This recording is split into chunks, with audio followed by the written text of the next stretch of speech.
and then rolling. So good morning and good evening, ladies. Hello. What's going on? Eleni, did you have check-ins this morning? I sure did. And I just literally look at it, and it's not just 4 figure pictures. I send him women's physique and figure. So I'm groggy out of bed, and I have to throw 13 poses for this man. And it's so exhausting. You know what? The worst part of prep for me, honestly, gets to be all of the fucking check-ins. Yes. Especially when you get close and it's just the first thing you gotta every get out of the way. Every single hour. Yeah. After you eat. Speaking of which, what are you eating, Tanya? I just need to know. It's rice and fish. Okay. It's actually traditionally it's just rice and fish. It's about 250 to 300 grams of rice. Ooh. And about 4 ounces of fish. That's more than my high day. High day. That's what I was just gonna say. Tanya's just chilling with 400 to 350 grams of rice. No, I said it's 200 to 300, but there has been a point where it's reached 4 before. So. But Eleni, back to your check-ins. Are you personally leaning one way or the other, figure or women's physique? Do you have honestly? I just, again, I'm such a strategy person, and I know even for figure, I mean, there's size that needs to be built. So I think from a strategy standpoint, at this current season, I'm definitely more towards figure. But I'm gonna just get feedback from Sandy after Sasquatch. If she goes, yeah, do women's physique, I'll do women's physique. Hell, if that woman told me go do bikini, I'd go, all right, I guess I'm learning some bikini posing. Well, it's we were talking about the ladies who won RVG. Yeah. RGG. I can never keep my LMNOP. Yeah. They're I would love to look like any single one of those bikini girls. Oh yeah. I think that's such a pretty look these days. Yeah, and I mean, like I said, I've been working on a lot of bikini pros out here in the Pacific Northwest, and when I start working on their backs, I'm these are almost good figure backs. They could be competitive pro. And I've asked a few of them, I'm would you ever consider moving up? And none of them, I don't know why the jump between bikini to figure, I think, is very drastic for them. Mm-hmm. They're no, I would never do that. There's one bikini girl at my gym. She's oh, you make me want to do figure. And it's funny because I feel like I've heard that from a lot of bikini girls. And it's crazy to me because I think they're so maybe petite isn't the right word because they're still jacked, right? But just a daintier frame. Whereas I just feel this big ogre and they're so girly and I'm so not. So it's flattering, but it's are you just being nice and saying that? Or do you really want to be figure? Because I would love for you to join the dark side. I think some of them actually can cross over because I do have some friends. It's they have the frame for it and it looks like they have the muscle because some of them are so wide at the clavicle. So, it looks like they have that frame. Mm-hmm. Yeah, I'll see training videos of some bikini pros doing lat pull downs, and I'm just what? It's the way to be so tiny as well. Yeah. Oh, totally. I see him and I'm just wrap my little hands around your little waist. Exactly. But anyway, any other updates before we get into it? Well, if my camera would... No, not really. I think that I finally just started feeling prep a little bit. I feel way better. I had a high day on Sunday, and I feel really good. And Justin just responded to check-ins and said we're super close. So I'm just gonna cruise. And yeah, it's a little bit of a busier season for work as you get towards the end of the year, especially in therapy. Since people meet their deductibles, they want to get a lot of hand and upper extremity surgeries are considered elective. So everyone's starting to rush in to get surgeries, which means I get slammed. So that's going to pick up. So yeah, just have to kind of keep my head above the water and tell myself everything's fine. Not a bad thing though. It's always good to be I like being busy. I When I have cheese, I call it cheese holes. When I have cheese holes in my schedule for a day, it's literally miserable. I like go outside and go for walks. Yeah, that's, I think that's a really good point too, is like once you Yeah. start feeling shitty in prep, like when you're not busy, anytime I would get like super tired and it wasn't like time to like start relaxing and unwinding for the day, if I would want to sit on the couch and just crash out, I would just be like, bitch, just get walking. And it's like, Yeah. Mhm. even if like you're going turtle pace, like just get outside, like get the sun on your Go face, do something.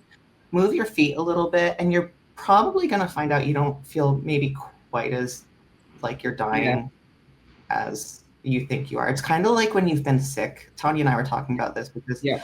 we've both been sick recently, and sometimes like you give yourself that day or two rest to lay in bed, and then I think if you do any more than that, unless you're like seriously ill, right? I Yeah. think sometimes your mind starts telling yourself like, oh, you woke up feeling Yeah, because crusty. you end up thinking of things that you shouldn't be doing. And I find that prep is great because prep kind of proves to you if you have more than just bodybuilding going on in your life.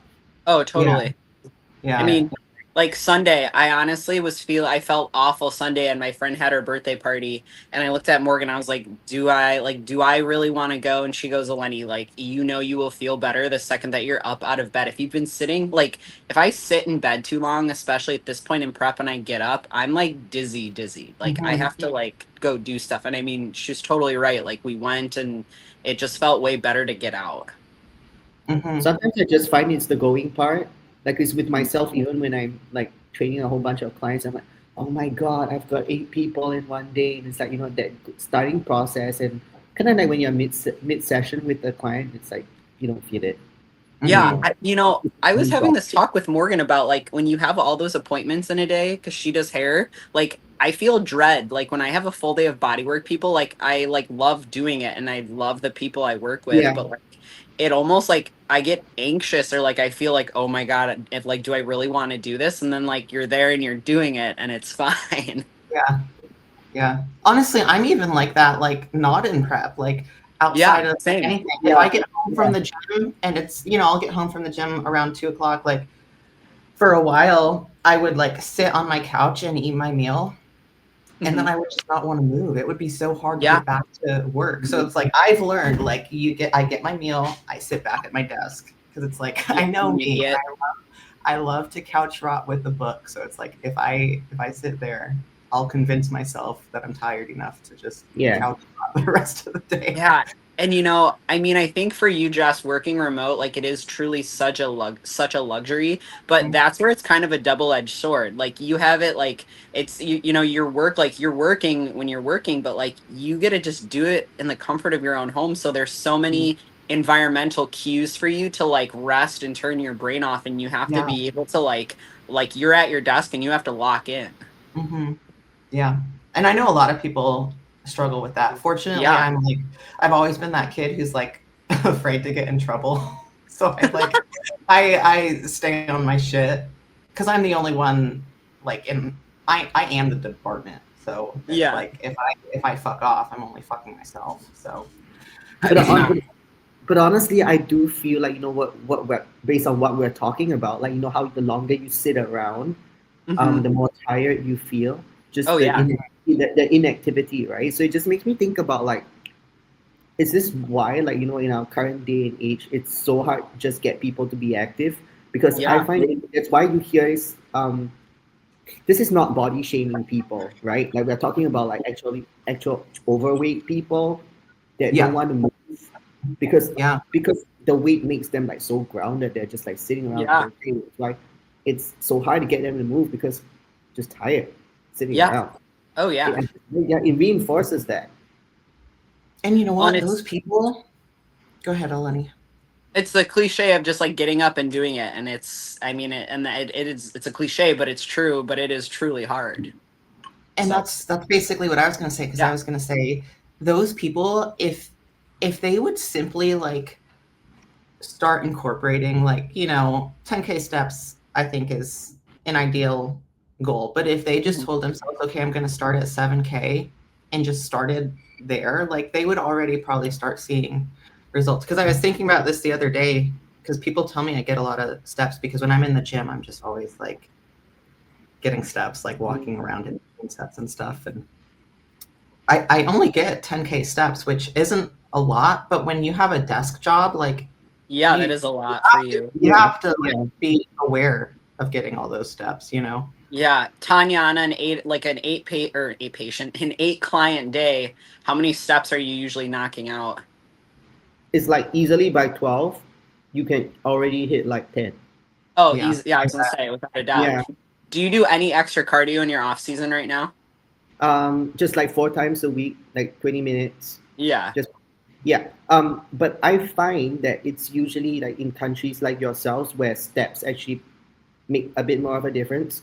Because I noticed like in places like Australia, UK, and the US, at least in countries that um, driving is a necessity, all the more it makes a difference. Because back home, it's like, for a couple of us who are athletes, or maybe some in Hong Kong, Taiwan, Japan, where we are saying like, oh, get the athletes to steps, they're like, oh, all right, how much do I get in? Why? It's easy because it's like we take public transport. Just walking to the bus stop downstairs is like 2,000. Yeah, exactly. Yeah. That's what I miss about Chicago, and I've become so lazy in that respect, like to the point where like if I have to park too far away at the grocery store, I'm pissed off. Like I see that's one of my things that I have to do. I try so to park bad. far away. Oh, I'm a princess. Like I will literally like creep the parking lot and find somewhere where I can park that's closer. And I used to walk like in Chicago. I mean, yeah, I didn't have a car for years. I would walk everywhere and I loved it. Yeah. But, What about you, Jess? Anything going on this week? How's that cleanup? all right. I mean, we're still. It's so funny to diet just like a normal person, like sustainably. Do you feel with kind of this mini diet, do you feel like I don't know, when I was at like my peak weight, I was so uncomfortable like just existing like with your self dieting now, do you feel a little bit better or is there Oh just yeah. Yeah, because I'm still down like a little over 12 pounds. And it's funny because like when I started, I was like 187, I think. And I remember telling Tanya that I'd be more comfortable when I got to like 175. Yeah. I just feel like a normal person. Right? Yeah. Once I was in the 130s, like that was my sweet spot. I felt great. Yeah. Just that 10 pounds is, which granted a lot of that is just like water weight. I don't even know how much fat it was, but it's No, you will slow. feel better. You will feel better because quite a good amount of the water actually is interstitial around the lungs. That's why it's harder to breathe. Yeah. Sometimes. Yeah. Makes total sense. I didn't even think about that. Yeah. I preach, I feel like I've been talking about this interstitial space, like it's like Area 51 and like no one like knows where it is or why it exists. Because usually like I'm doing peak week needling for people and it makes such a difference. And I'm trying to like explain the lymphatic system and like the interstitial space and like how it's a one-way street versus like our circulatory system that's a two-way street. And people are just like looking at me like interstitial what? Well, when you like, first said shit. the word, I was like, okay, I'm just gonna hang in there and not make myself. Yeah. I'm like, and that's the hardest part is like, and especially like Tanya, like you have all this knowledge. And I think what's truly special about you is you put it in layman's terms, like for the general public to understand. And I try my best to do that too. But you throw like interstitial space and everyone's like, shit, what's that? I was like, I'm gonna pretend I know what she's talking about and maybe it'll make sense here in a minute or two. Yeah. Honestly, the lymphatic or your swelling system or your water retention system is something that's just super interesting. And ever since I started, doing body work and people and dry needling, it's just been such an obsession of mine because it's so cool how you really can manipulate it, especially with the needles. So it's been kind of I never liked the skin system or anything like that in college, but it's just become such an obsession of mine now because it's so cool to see the difference, like especially on someone that's in shape. I love needling people that are conditioned and in shape for their show because you can make such a profound difference in their physique. I guess for just like when you say dieting like a normal person, I guess it's because you're like off everything. That dieting like naturally. Not You only say? that, but it's like, I think we're so used to, all right, 20 weeks out, let's, I guess you're not necessarily dropping the hammer at 20 weeks out, but you've got a goal in Yeah. the next 20 Yeah. weeks. Because, Yeah.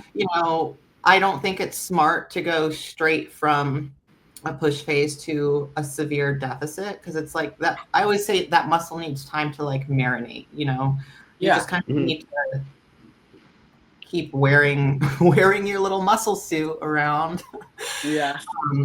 and making it stick, because if you jump straight into that deficit, then it's like you did all that work for what, so it's just been a very casual, sustainable approach, whereas we all know like a prep isn't necessarily sustainable. Yeah. So it's just kind of like the wake up call that, like, when lifestyle people are dieting, it does get boring, honestly. Yeah. Oh yeah. And Yeah. I think too, even like obviously in prep, there's PEDs and stuff being involved, and even like prep, even with the PEDs, like it's not as sustainable as people on the outside looking in think it is. I mean, Mm-hmm. it's just another small tool. It's prep still sucks, and maybe you're not burning the candle as hard as you would without the PEDs, but it still is a grind with them. Mm-hmm. Yeah, it's always, even you, Eleni, I feel like I'm not going to say it's easy, but you've been cruising right along, I like think making cruising. Oh progress, like yeah. week after week. Yeah. And even then, And you're going to reach a point where you're just like, yeah, I reached it and I was like, shit, like I'm actually prepping now. I can feel every ounce of it. yeah. So, but anyway, speaking of PEDs, we thought we I would think do a even little, with PEDs, sorry. no, I was gonna say like, whether with PEDs or not, if you are in Mhm. shape, no matter Yeah. how many times you've done it, you're gonna feel like shit. There, Yeah. there is not a single person who's gonna feel fantastic. No. Yeah. Yep. And if you do feel fantastic, you're not in shape. Or it's a refeed day. Or it's a refeed. Although sometimes those make you feel worse. Maybe Dude, not like, oh, Yeah. Sunday, I was like weltering. I was literally rolling around, like thinking about eating 350 to 400 grams of rice, like Tanya's doing right now on like a baseline, makes me physically sick. Like, yeah. Because awful. you I end up was expending more dying. energy. You do end up expending more energy because your thyroid Mhm. gets the bump up. Yeah. Yeah. Like, I would Yeah. wake up in the middle of the night just like feeling my metabolism just Yeah, cranking. because you'll be sweating. Like even all myself off season, every time like I eat a carb meal and I just like I get hot. Oh, yeah. Mhm. Yeah. Yep. But anyway, let's get into our little intro to PEDs. We figured we'd finally, I don't know, Mhm. dive into.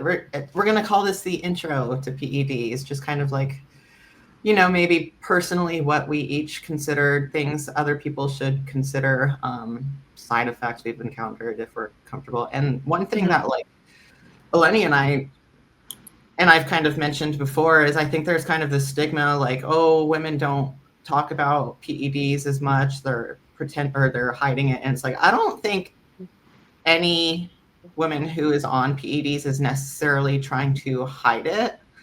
I Mhm. think the reason we're not as vocal about it is a lot of us, like men, their job might be coaching or training or just being a professional bodybuilder. No, I think there's just more stigma. There's more of like the stigma that's associated with women. That you can have a guy that's a bodybuilder and taking PEDs in corporate, and Yeah. he talks about it, but it wouldn't actually influence him as much as maybe if you had a lady boss. I Yeah. don't know. Yeah. No, Well, totally. the direction I was kind of going is like, oh, a boss. Sorry, I thought you said a box. Yeah, like we've got people from work that follow us, and it's like, well, we're not trying to hide it. It's like, since no one else talks about it, it's like, oh, she takes steroids, and it's like, well, I'm not trying to hide that I don't take steroids. It's that you find out that I am taking steroids, and now you It's this suddenly huge think deal. Yeah. Yeah. And it's um, just, yeah, it's the stigma behind it. I mean, And it just like it's almost the cadence of the person's voice, like again the male and corporate. Oh, you know what kind of TRT are you taking? Like all cool, and where if it's a woman, it's like, oh, you're taking TRT. What kind of TRT are you taking? And it's like it's a completely different temperament or climate of conversation. And it's like Yeah. some women, even in like the HRT world, like some women have low test levels. So yes, they are using TRT just for their levels to be baseline, just to be healthy. I was going to say, it's Yeah. always crazy to me when test or HRT is what makes people bulk, because it's like Crazy. Yeah. it's naturally found in the body, like we need it, Oh, I you talked know. to female competitors who would rather be popping Anavar than taking tests. And I'm like, well, what do you think? Like, what do you think the Anavar's doing? Like, versus what Yes. the test would do and what you naturally already produce. And I think that's a good thing to get in, maybe later. I Mhm. think girls are like think that stigma that orals are safer, and it's like, oh, you're Yeah. taking 25, 30 Anavar because you don't want to pin like 5 milligrams of Primo, like make it make sense. Yes. Yeah.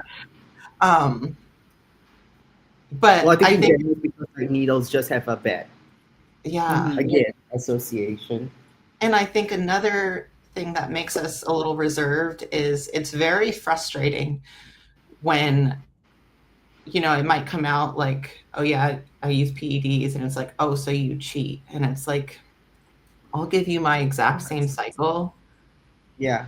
You follow my routine and you do it, so it's like very, very frustrating feeling like, well, I don't necessarily want to be super vocal about it because I don't want people's perception of my work ethic to change. Look, You know what I I mean? I just feel with two perspectives. If you are enhanced, number one, no need to lie about it. Yeah. But number two, but at the same time, if you're natural, no need to go around telling people that you are. Thank you. Thank you. Oh my God. Thank you. Don't need to go around telling people that you are. Just don't lie about it. Just don't talk about it. Yeah, exactly. Yeah, I did junior nationals in 2019. This was like my first year and I was like, "Oh, like I did really good in this regional show in my first show. Like let's, nationals, junior nationals was in Chicago." And so I was like, "Well, it's right down the street. Let's do it." And I like had no idea that nationals like junior nats like was not natural. So like little pipsqueak Eleni, like 110-pound Eleni's backstage. And I'm like, what is going on? Why are all these women so jacked? I'm like, abort mission, like abort mission. Oh my God. And it just like, I just went on stage. I didn't do bad. I was center of second callouts. And my coach at the time wanted to make a whole big deal about how I was, supplement free, doing this, blah, blah, blah. I'm like, it doesn't matter. I'm like, I don't care. Yeah. Like, the PEDs don't make or break you. And then, after, I took a year off and I grew and I did another show that wasn't a natural show. And I won my class of 13 figure girls that were all using, we were all talking backstage. And most of the girls I was talking to were doing PEDs. And it's like, I still beat all you guys even though you guys were using, whatever you're using. And of course, we go in the overall and the girl I'm going against is going to nationals and won her pro card and she looked insane. And like, that's where the divide is at that point is, when you're going up for an overall for someone that's going to nationals Mhm. is you see these harder, fuller physiques, but that girl was also ready and in shape and had a proper prep. She didn't Mhm. just throw drugs and, fingers crossed that she'd be in shape. Yeah, she was probably seasoned as well. Not the first time she was doing this. Yeah. And I had a realistic expectation going in. Like I'm not going to beat that, just based on the fact that she has checked all the boxes and that extra 10% the PEDs gave her. Like I respect that. It's like a squirrel next to a lion. Like she's huge and she should win. And that was my, at that point naturally I was like that's what it is and that's fine and that's what, as especially in these more muscular divisions, you have to decide like when am I going to make that jump and how am I going to Yeah. make that jump and what's the safest way to make that jump. So my question Now, to the both of you is, what? So what made you guys decide? I was just going to ask you. So was seeing that comparison kind of what pushed you to make that jump, or?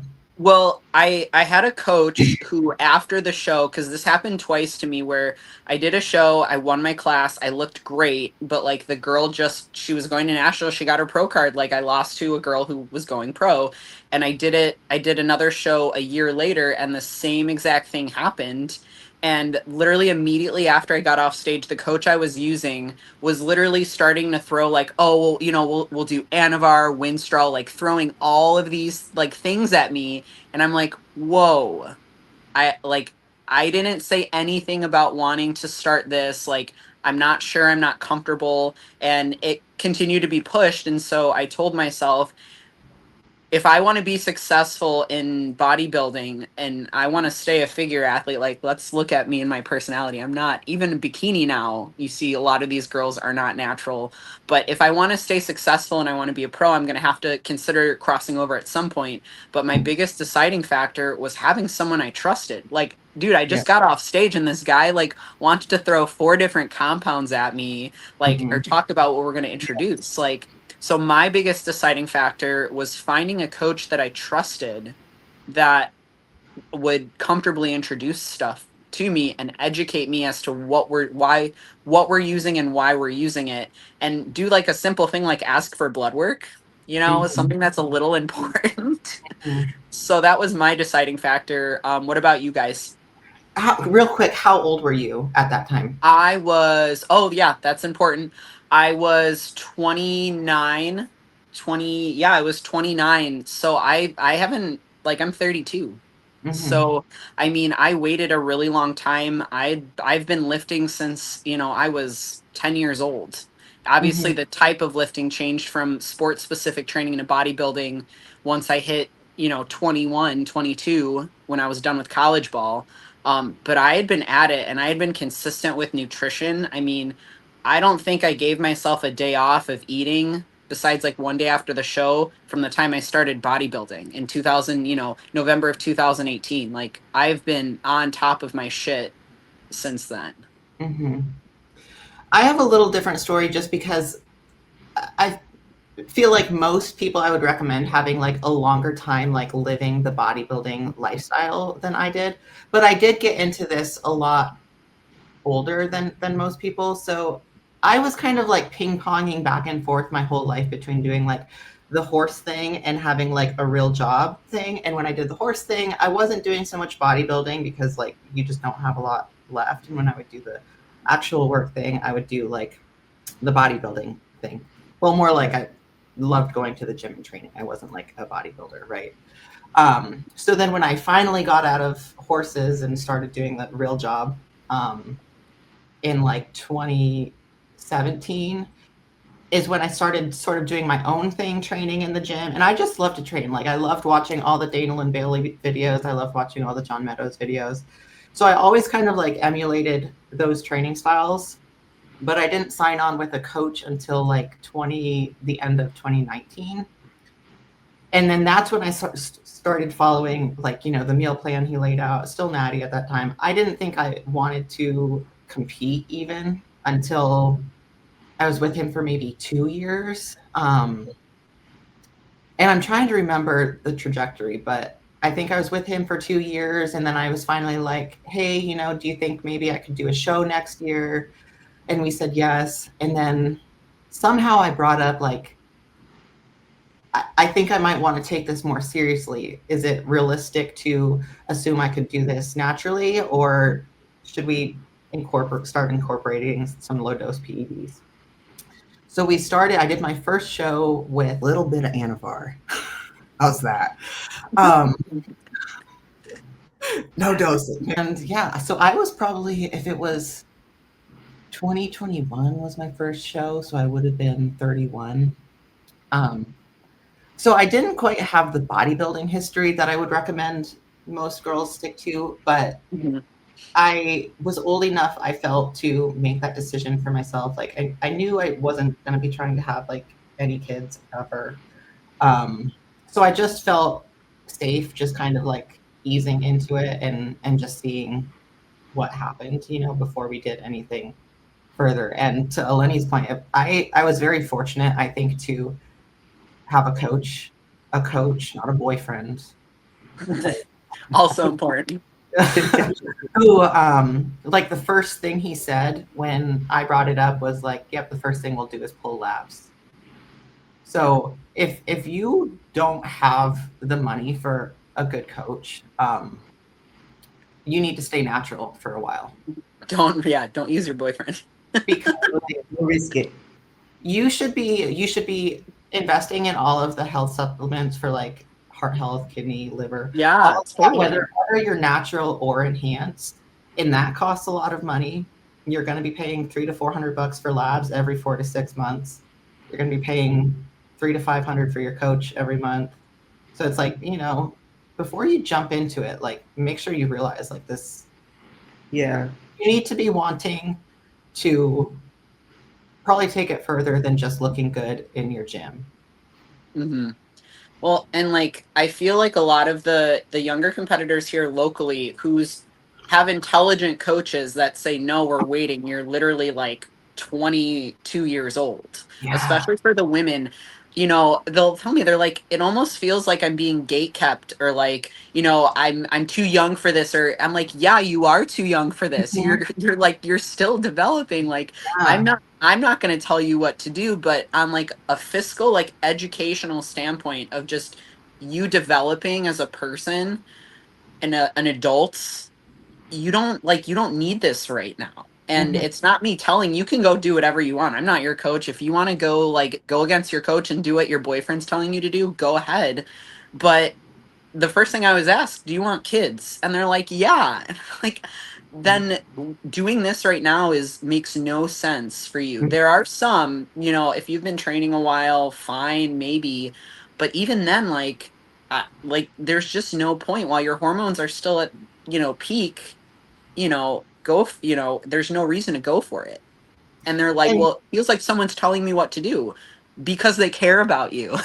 Like, and I feel like they always end up like when you're younger like that too, and like everything's just like working in check, like you make a lot of fast progress too. yeah. Oh, And totally. I feel like when you have that like foundation like that, when you do decide that it's time to start being enhanced, then it's like I think you get even that much more out of a little bit. A little bit, absolutely. And even kind of tying on that little bit, I feel like the early, especially this era, and I hate feeling like an old person saying those damn kids, but that younger 20s era too tends to be more is better. And I remember talking to a girl at Nationals backstage who was also kind of from the Pacific Northwest who was taking, the craziest highest dose, like I think she said like 200 of Clen. She like you can tell she had been taking more than what her coach was telling her because there's no way this coach was telling her to take all of this. Doing the water pull, doing the shots of vodka, salt, etc. And like she literally almost did not survive on stage. Like Morgan's texting me backstage like, "Hey, you should check on so and so." They pretty much had to like drag her off the stage. And it comes down to the emotional intelligence of knowing like, "Hey girl, more is not better." Oh. And she would ask me like, "Hey, does this sound normal?" And like I would always preface it, "Hey, like I'm not prescribing things. I know very minimal about this sector. However, that does not sound safe. You should talk to your coach." Mm-hmm. And like it's just crazy what the younger population with more is better, and it's And not. that's a great point too, because there is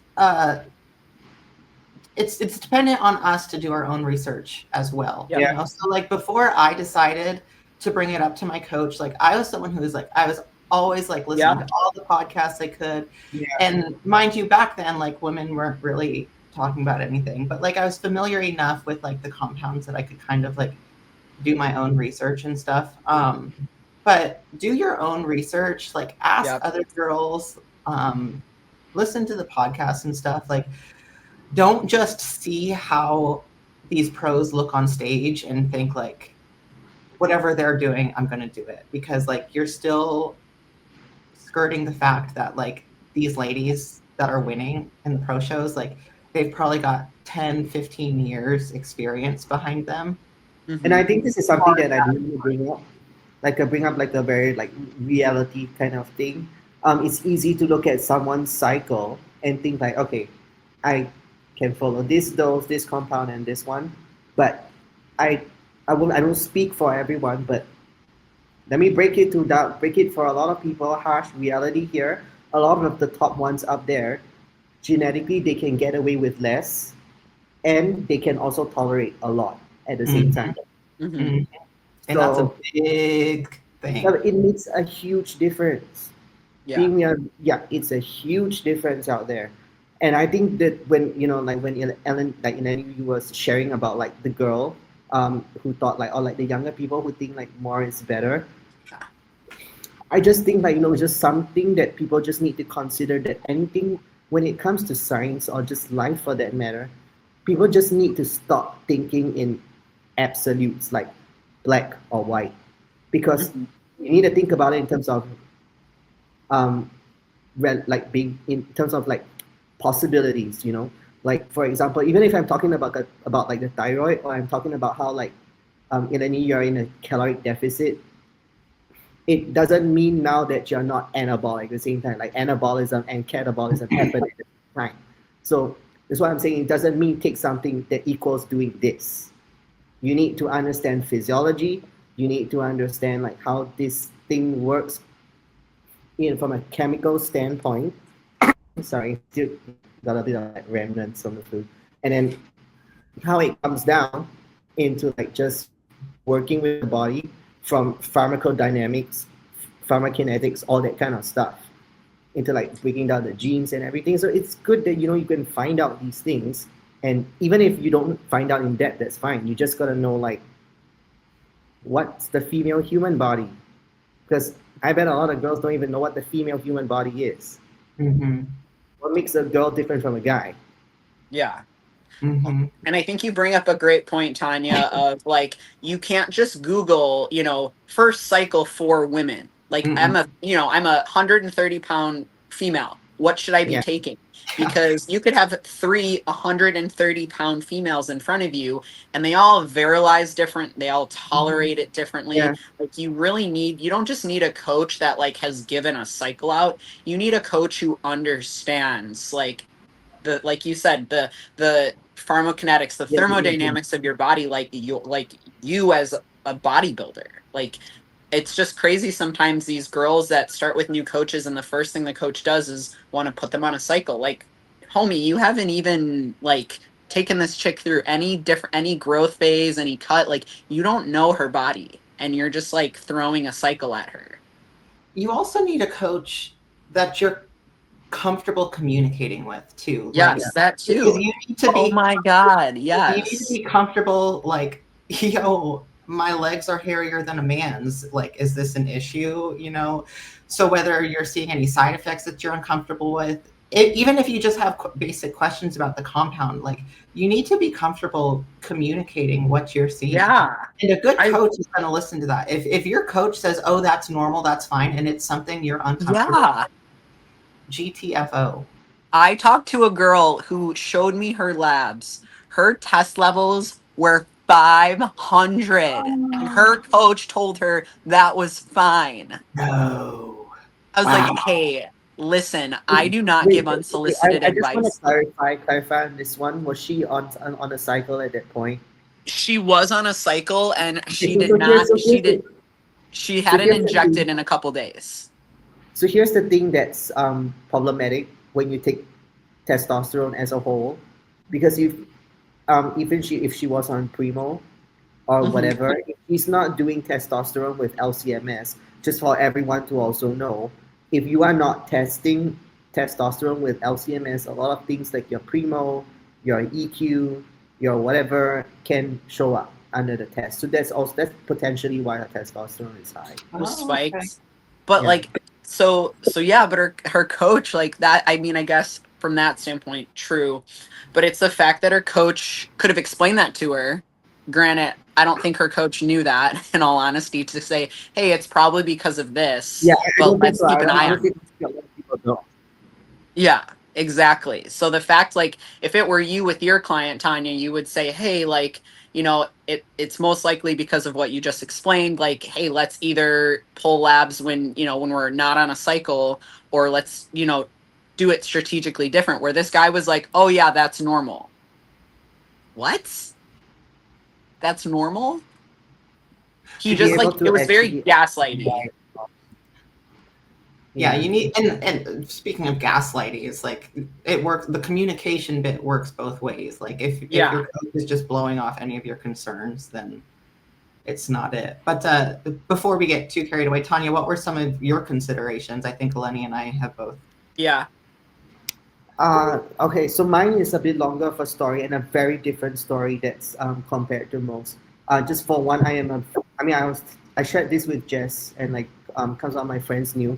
I am someone who's very realistic of a person, Mhm. and contrary to most people who have boyfriends who don't know, um, like Ian is on another level with these things. So That's when true. I He's not part of the boyfriend crowd that I slandered No. before. No. Some boyfriends are okay. So when I started bodybuilding, he was already doing this like for quite a long time. When I met him, and then I'll go on a first date, and then he will talk about like this kind of, and I will just sit down. I was like, do I really want to be together with a meathead? That I love this story so far. I would like that, you know, hopefully that this is not all we're gonna talk about. But so as I got to know him, and then that's when I found that he could really explain all these things really well. And then he would teach me like, okay, but you need to understand that guys are built this way. He said, honestly, I am not familiar with the females. He said, so maybe you want to go and look into that stuff eventually, because he knew that at some point I wanted to compete, but I just started training. So I was like 24 at that time. I'm 28 this year, so 24. And then 25 was like the first year I did my season. That's when I hired a coach, and then he was there to advise. But because I had friends who are already in this whole bodybuilding thing when I met Ian, so I'll go to the gym, and then you know they'll talk about this stuff. So that's when like in university lectures I will go on forums. Now I have an anonymous account, and then I would read and I would learn, and then I watch videos. Now, of course, I'll talk to Ian about it, and as I go on, and it was really interesting to me because that's how I got to like college lectures, not paying attention, because I'm like looking at forums, and I would be natural arguing with stupid men about their cycles. This does not make sense to me. This does not make sense to me. What you This are is so on doing. brand. That sounds like, yeah, I'm brand for Tanya. That no, so when I started competing, that's when I hired like one coach, and then afterwards I had Justin in my second year, and that's the year I won my pro card. And the first thing I told Justin, because at that point I already knew what were the suitable average doses and the common compounds that women would take, at least starting out, the in inverted commas safer. And just to give everyone an idea, like you can technically take everything. It's just about like what you can tolerate and honestly what you're comfortable with. Because all steroids do the same thing. But rule of thumb is that you want to go with things that you tolerate well, that you are personally okay with as by choice. Um, of course, like just obviously, and of course what you think you would eventually be able to get the most out of, and sometimes also meaning you could run the most of without running into side effects, and that Mhm. also applies for the guys, which is why like most of the time you don't want to be touching that trend balloon or the test. So I mean, I know this is okay. Talk about tests. We'll sidetrack that later. But yeah, so I told Justin, if you don't think I have what it takes to bodybuild, tell it to my face. Because I know, well, of course, like you don't truly know until you get your feet wet, go through a good routine, diet hard, be consistent with the training and everything. I know that genetics, whether people like it or not, is a thing. Yeah. Mhm. Totally. And when we, again, once again, like when we say genetics, as much as anything, I think it boils down to like your resilience towards like, you know, your labs staying good. Yeah. Even if your dosages are high, like your labs might not reflect it. And I feel like that's probably the most important like genetic aspect, like even more than like structure or anything, is just how your body is going to Yeah. Tolerate. Yeah, process, yeah, totally. everything. Sorry, Yeah. go ahead. So no worries. So so he said, okay. I said, you must tell me because if I don't have the structure for the division, that's one. If I don't respond well, you just see like, you know, this person takes a lot to get lean, or she's gonna be having a hard time trying to grow, or just in general, like the cards are just not in your favor. Then I don't want to be pushing things if I have to push things, because to me it's just not worth it. And at the end of the end, and I entered this sport just like with many of us, like we're not making bank out of this. No. No. Yeah. So, so I'm comfortable with sharing like my first 2 years, at least 2023, 2024, like those two preps that I did, with what I was doing and the doses I was taking, it's like fuck all. Because I told him I was just not like, I am realistic. If I find that, okay, personally to me, if you're not growing on just this much, you're probably not going to grow at all. Mm-hmm. Yeah. So Mhm. I am realistic that way. And of course, I want to see like, would I be able to turn pro even in my life? And then even in my first year doing the pro show, I wanted to see like, how do I fare as a pro? Like, do I have a future? I'm still that kind of person.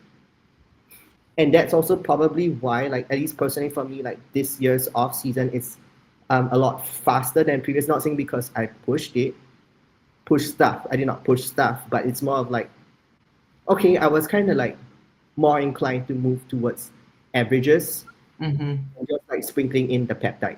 That's it. Mhm. Because to me, Yeah, like, I don't want to be spending. That yeah. was just, yeah. That's a good point. Like there's just like with anything, like there's levels to this. You know, it's like you're not Yes. going to go into your first ever regional show just like blasting wide open. You know, like Yeah. there's no reason for it. Like half the time it's like you do your first prep, you might not even know if you like bodybuilding, you know? And I think Yeah. that's I've said this time and time again about like these it being so prevalent with like younger kids. It's kind of like a fad. You you need to stick with it more than Mm, anything, Yeah. you know? And Time. then and then as you show both yourself and your coach like, "Hey, maybe I am cut out for this. Hey, I really do like yeah. this." Then start factoring in like what you want long term out of your life, and then maybe you can incorporate other modalities and bump the dosages up and that sort of thing, I would say. Yeah, totally. And Tanya, I think to play it like kind of to chime in on your like maybe shorter off season, yes, you know, the PEDs and stuff like that from a growth standpoint matter, but I feel like your key, and I hope the biggest theme that, you know, the audience gets out of this is the other parts or the other components of bodybuilding, where I think your biggest piece for growth has been your training and No, Mhm. yeah. how you have refined your training And so that takes perfect. time and experience. Exactly. Yeah. So yeah, so with like this year, I just decided like just refine the training and just see how it goes. And Mhm. look, I mean, the proof, I mean, you look at your comparisons and it looks like a 5 year transformation. Like, my jaw just drops. I I'm like, know. that is But that's insane. what I want to actually share with people. I'm not about the transformation. Like I'm not here to brag about myself, but it's more of We like, are. Oh, we're here to brag about you. You need to, like, yes. You're going to be no, my stunt double for Sasquatch. You don't know this, but I'm actually bringing you here to step on stage for me. okay, good that you're telling me earlier. I got time to like diet down a little bit for you. Nah, you're good. I was We're gonna gonna slap say we're gonna slap a a tan on you 2 week and put diet you on is fine. stage. You Diet are down. in perfect condition. I'm just gonna slap you on stage for me. No, I was gonna say I think it's important that people like it's not blasting for sure. You just want to be able to introduce one factor at a time and really milk 1 milligram at a time, if that makes Yeah. sense. Just a little bit of things because, and actually, I would even recommend that if it makes sense. Hello, I guess I hello can't. there. Look, I'm just fangirling so Yeah. hard. Can I get your autograph? And That is stupid. it's wild because like when you look at her on the whoops, hold on. Simone looks great too. Simone looks great. Simone looks great. When you look at her alone on the left, you're like, damn, that's a killer physique. Yeah, yeah. Like cover up the right, and then you look at it side by side, and it's like the modern day you looks like the left side of you is like a little baby NPC. Baby. And Yeah, I so just, Tanya, the thing that's so incredible about you to me is that, you know, in figure they always talk about, well, sometimes someone's front shot is so good that it like hinders their back shot. Your front and back shot are so fucking good that it's just like really good and really good. Like it's amazing and amazing. Like it just, but it's so that was balanced. but that was actually my feedback coming off the pro debut. It's like not that the back was bad by any means, but that's what they told me, that it's because like the front is just has a wow factor that the back just looks underwhelming. And Yeah. it's not my back, it was more of like my glutes and hamstrings. And Mhm. honestly, it really did need to come up. Yeah, and that's Yeah. I already know that's what they're gonna tell me. I mean, my back needs to come up, so I'm right there with you. Yeah, no, I mean back to what we were talking I know, about. sorry. No worries. No, I just meant to say, like, I think if people could, and this is just my advice, even from a coach's standpoint, I would, if time even permits, I would introduce even one compound at a time, or even just run one compound, because then I would know what that does and how that person responds Mm-hmm. to these things. And why I'm sharing this, again, I promise not to brag about myself, but because this is what Justin and I did. It was more of like, because we were running low dosages throughout, and we've been able to get away at some point, even with like peptides or whatever. He probably knew. I mean, I don't speak for him, but he probably knows, and at least based on my own observation, and I cross it with Ian and a couple of like people that I trust. They know I respond. So this Yeah. is what I'm trying to tell people. It's like everyone's response is different, and but that is also why I'm willing to sprinkle it, because I know I can throw in something and it will for me. Mhm. Yeah. Yeah. So some people would need more, and some people would need less. Don't copy people. But And that's where again, the one size doesn't fit all. And you know, male, female, weight, like it there's not one size fits all. It's what you personally respond to. And that's why I think like we talked yeah, before we hopped on like not saying dosages. And I think that's a good thing to remember. Like, is it maybe interesting to see what, for instance, Lola's cycle would be? Yeah, it would be interesting. It has absolutely no bearing. Like, No. even between the three of us, like it literally does not matter. And so when people aren't being open about their cycles, it's because it doesn't fucking matter. Yeah. I totally concur with that. yeah. More importantly, is number one, the individual happy? Is the individual safe? Yeah. Did the individual get the results? Yeah. Yeah, literally. Yeah. Exactly. And it's I one more thing, like I do feel like I have been very fortunate in that like I, aside from my voice sounding the way it does, I haven't dealt with really any virilization. I would say side effects, but once again, like the side effects are what the drug is supposed to do, Mm-hmm. So I try to get away from like saying side effects. So it's not really fair of me. Like I've heard of girls that the lowest dose Anavar they can't even handle. And Yeah. I'm very fortunate that like honestly I can't really think of anything that's given me cause for concern on wood. So Yeah. There's evidently an app, and I can't remember. It was a female bikini pro who talks about, especially Anavar, a lot. And there is an actual app that can track your voice and tell you. Oh yeah, I saw that. You know, Yeah, like you saw that, yeah. right? Which I thought was kind of cool. But again, at the end of the day, and for me deciding, you know, whether I'm going to cross over or not, like understanding, hey, like my voice might change, you know, I might have a little bit of additional hair growth, you know, I might, you know, all these other things that might happen, and it's very possible. Am I accepting that, you know, to be good at this sport? You have to weigh what's important. Again, I'm not going to have kids. I'm doing the world a favor. I'm not reproducing another Eleni in this world. Yeah, So like I'm not worried.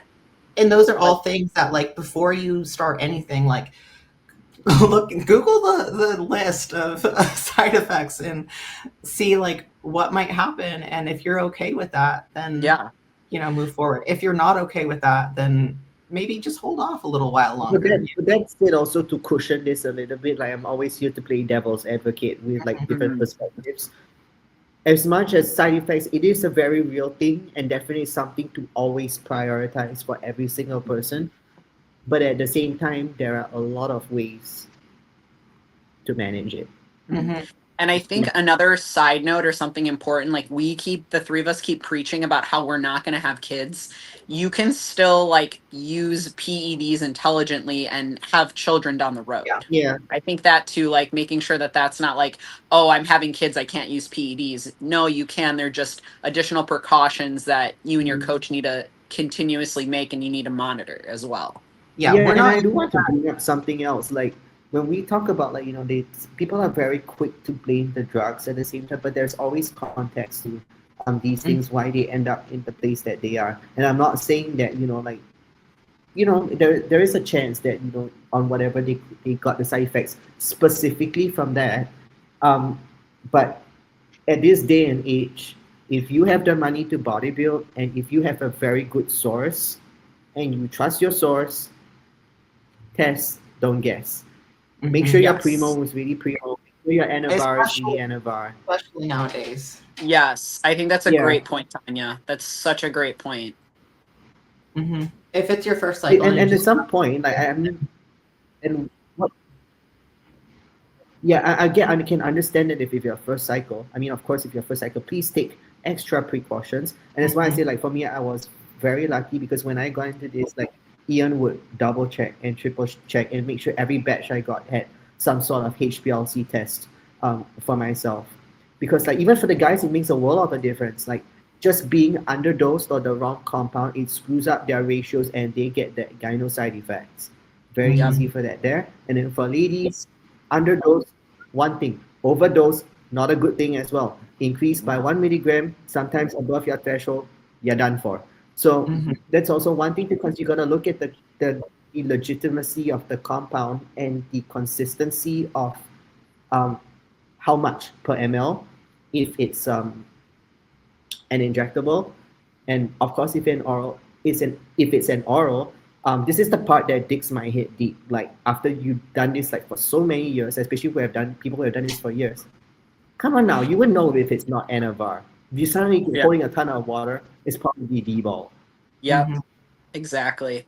Yeah. Do you find like obviously, you know, in the States we have such an issue with quality out here. Do you find that you have the same issue by you with quality, Tanya?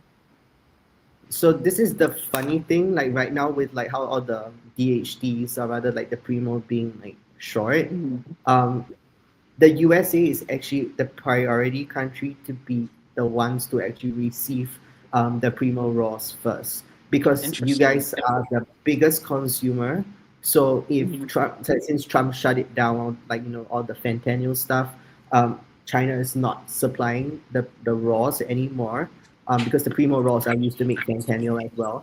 So if Mhm. there's no demand in the US, then they're just not going to work, and that's why Yeah. like the rest of the world gets affected. I would say like in terms of quality, you know it's always going to be like there's really good quality and there's really poor quality wherever you are.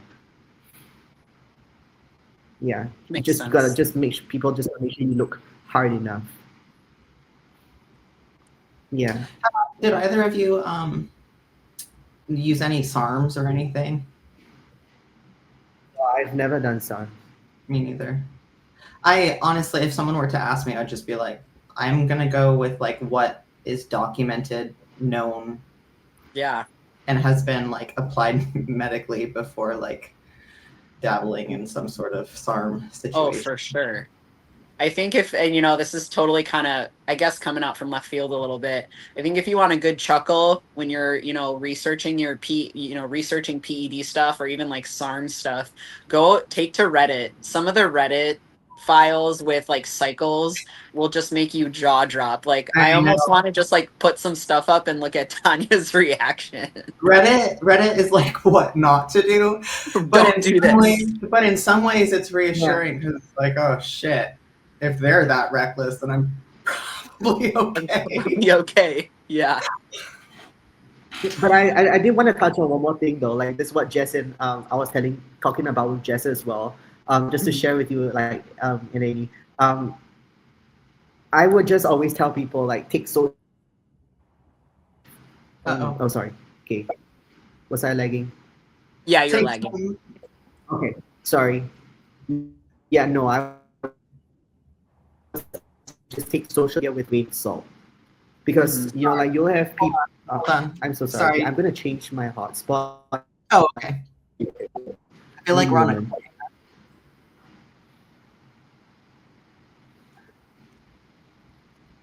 Now you look okay. Okay. Maybe not. Oh no. Like we were just getting to like the meat of the story. It was like. Yeah. I know. No, Tanya. Uh-oh. Uh-oh. Well, she'll be back.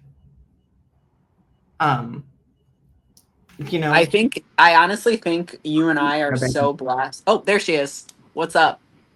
Yeah, we go. No, do you guys want to continue what you were saying first? No, go ahead. We said that we're like on a cliffhanger with this story about what not to do. So yeah.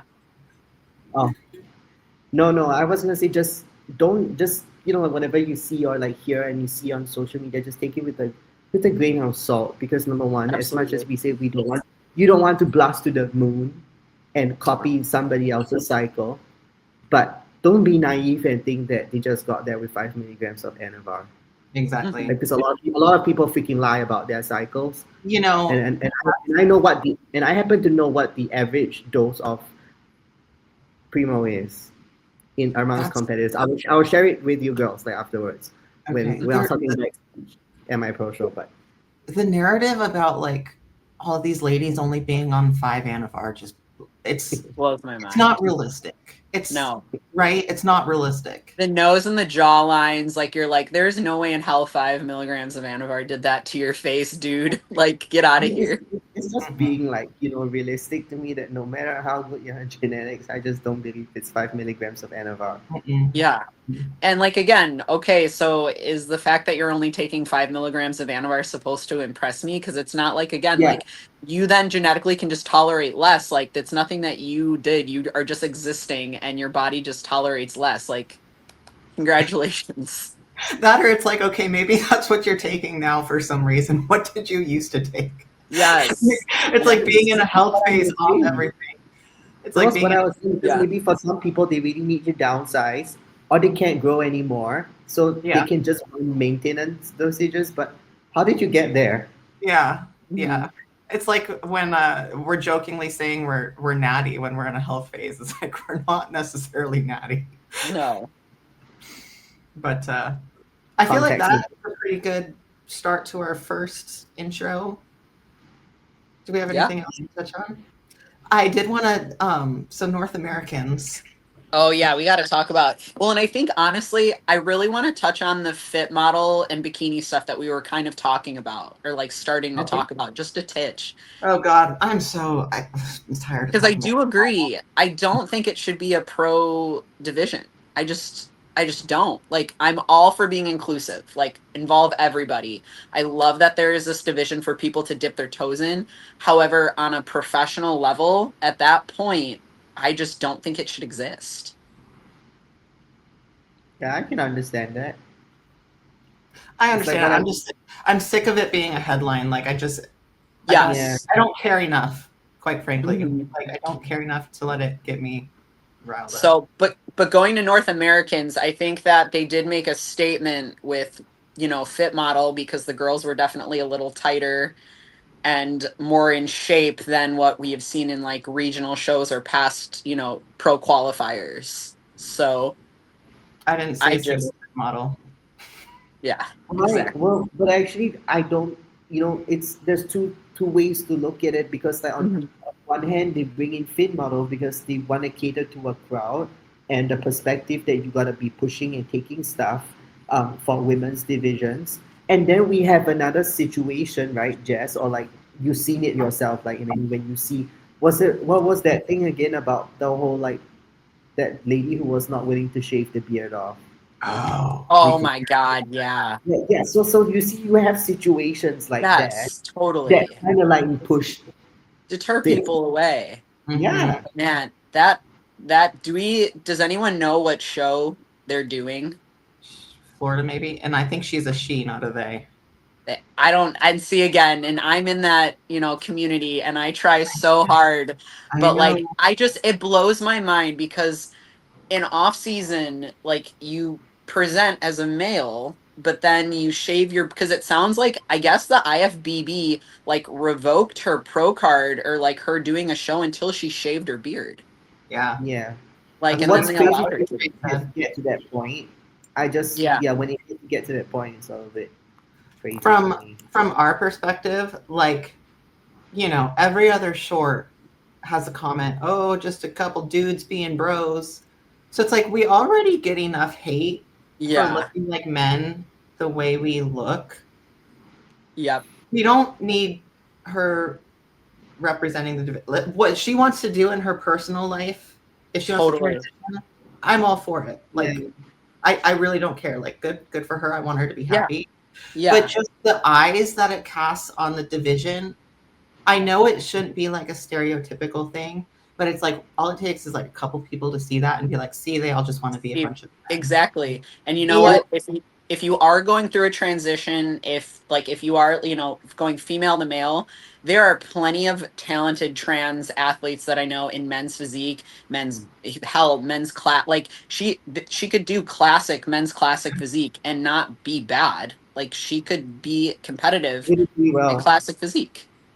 I will say then it gets tricky though, because that's what I would say. But then when you flip the script and say like a born male entering women's divisions, then it Yeah. gets a little rocky, I think, Yeah. So it's, Then you have Yeah, that. and I don't I know what agree. the solution is for that. But Yeah. I That will is a say hard. one thing that I want to point out is there's this storyline that AJ keeps, female bodybuilding channel. He's great, love him, but he keeps saying, "Oh, she's a woman. She just lets her beard grow out in the off season." I'm sorry, that's setting the narrative that all of us are just going around shaving our beards daily, and it doesn't work like that. It Yeah. does not work like that. No. We do not secretly have these bushy, like serious beards. We don't. At least I don't. Yeah. Know about y'all. No, definitely not. No. Oh, she grows it with minoxidil. No, she does not. And again, being in that although, community.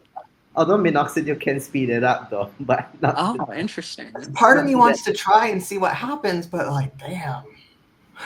And being in this community, gender expression is very like, especially I guess regionally, it's different. Seattle is very drastic, but like being someone who's gay, like some days I dress like a teenage boy for the most Oh, part, but there all are day long. some days All day I want long. to fucking put a dress on. I think it's clear to everyone that I'm not the most girly girl. Like the most glad you see me was Exactly. probably that posing routine that you saw on my story. Yeah. Yeah, But all three of us still, it's like, we we're still, still feminine. yeah. Yeah, it's about being presentable. Like Yeah. I don't mind myself like appear on social media just going to the gym looking like this because I'm just there to work out. Hmm. But Yeah. so when I meet my clients and when I go for events, like I am a different human being. Hmm. So Absolutely. And I think that whatever show this person does, I think that a statement will be made if she's not presented feminine or she doesn't look feminine. I don't think that it'll be rewarded. At least I hope Yeah. It's not, Yeah. because that's what they're trying, especially in women's physique. It seems like they're trying to emphasize the femininity component of it, and even in women's bodybuilding. And I mean, and in a lot of ways, like, it's sad because I hate being this negative towards. Yeah, same. Oh, you know, totally. especially when it's like it's her choice, and it's really, you want to say her choice isn't affecting me, but it's a sad situation where it really is. Yeah, And it's totally. sad that that's how like people respond. You know, they see one thing and then make a blanket statement over a whole like segment of people. It shouldn't work like that, but it does, and it's just not how like we want to be cast in that light, you know. So it's Totally. not okay with me, but Sorry, I sidetracked. You brought up North Americans. no, I'm glad you mentioned it. I just Yeah. a couple shout outs. Let's bring up Alyssa here because she looked absolutely. One thing that I want to say about North Americans, there's a whole laundry list of people that I have watched, you too, Eleni, I think, just be patiently aggressive. Like they took the long off season. And Yeah. even if they took the long off season and, you know, maybe for instance, mine is a good example, Alyssa's a good example. Yeah. They just did nationals last year, but prior to that was a long off season. Yep. Maybe it didn't pan out at nationals. Alyssa also went to USA's. They just kept after it because they're there knocking on the door. So sometimes it's just like, you know, lean into that long off season and it will pay off. But then if it doesn't pay off immediately, like don't get discouraged. Keep taking that feedback and keep showing up. Look, I think it's always good for people to understand. Well, of course, it will always be nice to make it to the Olympia, to win your pro show, to be the first call outs, to win your pro card. If you keep chasing improvements from show to show and big improvements, at some point, if it's meant to be, it will come. Absolutely. The last thing that you want is to win your pro card by default. Mm-hmm. Yeah. The number of people, and then that is the last show that you ever win. Yeah. Mm-hmm. Or like, do you ever do well in because you just never knew what it was like to actually have to earn something? So, yeah. Sorry. So, No, I totally agree with you. I mean, that's literally it. in case in point, so Alyssa did, like I said, she did nationals, USA's, and then she didn't just win her class here, she took the overall here. And I think this is an absolutely beautiful presentation. Yeah. Let's watch her through one more time. And I mean, her individual presentation, like it's not clunky. Like you can tell she practiced. I think that's the biggest, like, you know, posing stuff. Like you can tell this has been rehearsed multiple times and she's comfortable with doing it. Mm-hmm. And then I know we don't do much with we have to ladies, but we've got we had to talk about, like, I think Mina, like they wanted to bring up. She looked insane at nationals. I mean, Jess, you saw her because you competed and I was there. I mean, when she walked out on stage, my jaw dropped in 2024. So I knew like this year, like this was gonna look even more insane. Like, and again, she didn't just win her class; she won the overall. Yeah. So it's like sometimes it's like you got to just take that loss on the chin and just like keep your head down. Don't let it discourage you. Show up again, and it'll pay off. You know, I mean, it's always one of those things where it's like we all want to win. You want to talk about smart strategic training, especially for Mina. They told her shoulders were too big. So, I mean, I don't think Justin let her pick up a weight for months. And training was just so smart. And she really did downsize her shoulders and bring her glutes up. And I geek out over things like that from a training standpoint. When you are that strategic and can do that. Mm-hmm. I think Mandy's here has a really pretty physique as well. Mm-hmm. And I've watched her take a long off season, just very patiently. Like I think this was her first national show. She won her master's class and her open class. God, I'm just gonna lap my hair like that so I don't have to worry about moving it. I know. I love her hair. I think she has a very, she almost has like a very exotic, like unique looking Yes. to me. Isn't there something exotic about her? Yes. I think she has a very pretty look. Who else was there? I like how the three of us kind of went quiet because we're kind of trying to pick out what's so exotic about the look. Yes. I've thought about it like all this time. It's just like, isn't there? I can't put my finger on what, but no, like, I don't know what it is, but it is very unique. Yeah, like a I don't know why, but I'm not a fan of like the rear lat spread for figure, but on her it looks really good. Like I like her rear lat spread a lot. I don't know, she has very pretty. So well, congratulations, ladies. Earn the pro card. Well deserved. Sorry, what was that? No, I was saying like congratulations to these ladies. Yeah, congrats, welcome. I think, what did Justin tell us when we all got it? We're at the bottom of the barrel again. Yeah, at the bottom of the barrel. Time to work again. I don't know though. Mina's definitely not at the bottom of the barrel though. Holy crap! Amy was really good. Yeah, she looked insane. I thought this was a really pretty look. Oh yeah. Very streamlined. Yep. Very, very figure. Very good detail. Like all of them had good detail. They brought the conditioning that was required. Yep. Who else was there? I'm forgetting people. But anyway, is that everything? We got a big Florida show coming up. Yes. Yep. We got a lot of big shows coming up. San Antonio Pro's coming up, Rising Phoenix. Yeah. It's gonna be a good September. Yep. 2 more weeks, 2.5. Closing in on 2. We'll call it. Dude, it does not feel real. I don't know. It does not feel real. It's wild.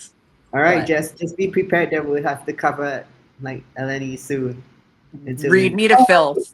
Wait a second. Is your show? Oh no, the Rising Phoenix is the week before your show. Before, yeah. I'm the week, so I'm with San Antonio Pro. There's another show out in California that's a big women's bodybuilding show. Like there are so many different shows that weekend. So nice. Okay, because I was like, I want to go to Rising Phoenix, and I was like, shit, if I go to Rising Phoenix, then I can't live stream you. Yeah. Oh. But I will see. It'll be great. Everything's fine. I'm excited. So, all right, ladies. Well, all right, guys. Time for us to go do our cardio. Time for Tanya. Yep. Time to go to bed. Picture time. All right. Picture time. Okay. All right. Okay. Easy. Okay. Cool. Okay. Cool beans. Love y'all. Love you guys. Talk to you later. Yeah,